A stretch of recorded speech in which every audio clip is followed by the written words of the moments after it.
Assalamualaikum warahmatullahi wabarakatuh. Perkenalkan, nama saya Loyani dengan NIM 21053151. Terima kasih saya ucapkan kepada dosen pengampu saya pada mata kuliah Bank dan Lembaga Keuangan lainnya, yaitu Bapak Dr. Zul Afdal MPD.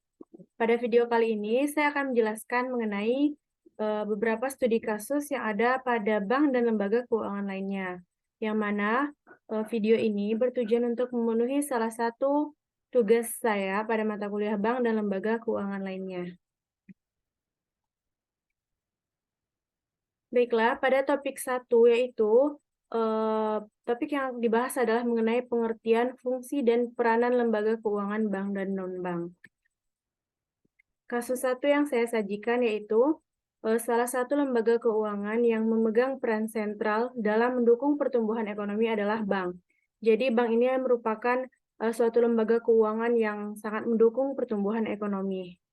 Bank memiliki fungsi intermediasi yang mana fungsi intermediasi ini adalah upaya bank untuk menyalurkan dananya guna menggerakkan sektor ekonomi real.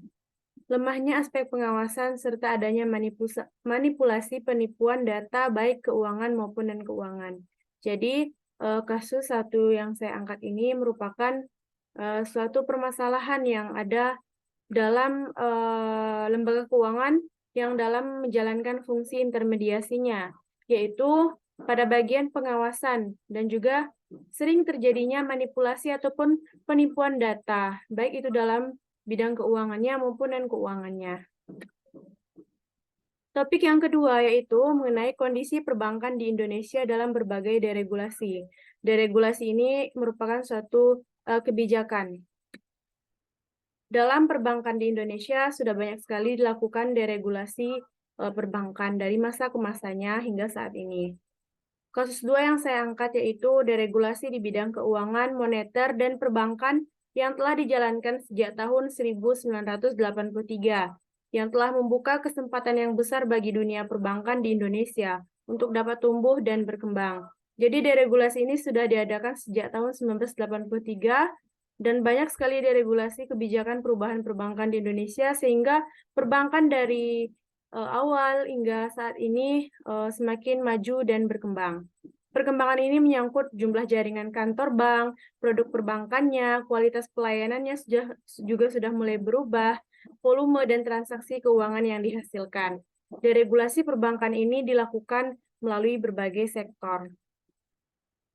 Berawal dari tahun 1988, saat itu pemerintah mengalami kesulitan untuk menghadirkan devisa negara dari sektor baru selain dari migas. Dan pemerintah di era itu hanya mengandalkan keuntungan dari perdagangan minyak saja. Permasalahannya, pada saat perdagangan minyak melemah, praktis pemerintah kehilangan pundi-pundi uangnya. Jadi, pada saat perdagangan migas atau minyak itu melemah, maka pemerintah kebingungan dalam mencari keuntungan ataupun kehilangan pundi-pundi uangnya. Hal ini berimbas pada merosotnya jumlah anggaran, sehingga anggaran pemerintah itu juga semakin berkurang. Dari hal tersebut, muncullah ide pemberian kebebasan kepada sektor perbankan melalui deregulasi, yaitu pada 27 Oktober 1988. Jadi kasus yang saya angkat ini adalah deregulasi 27 Oktober 1988. Kebijakan ini atau deregulasi ini menimbulkan beberapa masalah. Di antaranya, dengan semakin bebas dan banyaknya bank yang didirikan tidak sebanding dengan keterampilan pengelolaan bank tersebut. Dalam artian, tidak semua yang mendirikan bank itu terampil dalam mengelola perbankan. Jadi ada dikeluarkannya deregulasi 27 Oktober 1988 ini, yaitu memberikan kebebasan untuk mendirikan bank. Dan pada saat itu banyaklah pihak-pihak swasta yang mendirikan bank. Yang menjadi masalah pada deregulasi ini adalah dari banyaknya pendirian bank tadi oleh pihak-pihak yang ingin mendirikan bank tersebut, maka mereka yang kurang terampil dalam perbankan membuat manajemen perbankan itu semakin buruk. Banyak muncul bank-bank swasta yang aman pengurus di perbankan itu tidak terlatih dan terdidik, sehingga menimbulkan banyak penyalahgunaan, yang pada ujungnya mereka tidak mampu lagi mengolah atau mengelola bank dan melimpahkan masalahnya kepada pemerintah, seperti masalah kredit macet, likuiditas, dana nasabah, dan lainnya. Kegagalan ini pun membuat masyarakat tidak percaya lagi kepada bank dan bisa memicu inflasi. Jadi dengan adanya ada regulasi 27 Oktober tadi, memunculkan masalah juga yang awalnya pemerintah ingin membuat suatu kebijakan agar perbankan itu lebih banyak dan juga pundi-pundi uang kembali kepada pemerintah dan anggaran juga akan semakin bertambah. Nyatanya oleh pihak-pihak yang tidak berwenang atau tidak bertanggung jawab membuat perbankan itu malah menjadi semakin macet dan mengakibatkan inflasi. Selanjutnya adalah topik 3 yaitu mengenai arsitektur perbankan Indonesia atau yang dikenal dengan API. Yang mana kasus 3 ini diangkat masalah perlindungan nasabah yang belum maksimal menjadi tantangan bagi arsitektur perbankan Indonesia. Jadi API ini memiliki 6 pilar, salah satu pilarnya adalah perlindungan terhadap nasabah. Perlindungan nasabah merupakan salah satu pilar API yang ke-6, namun belum menjadi perhatian yang maksimal. Kedepannya Bank Indonesia dapat lebih bisa memperhatikan perlindungan nasabah. Upaya ini bisa dilakukan dengan sosialisasi lewat iklan layanan masyarakat.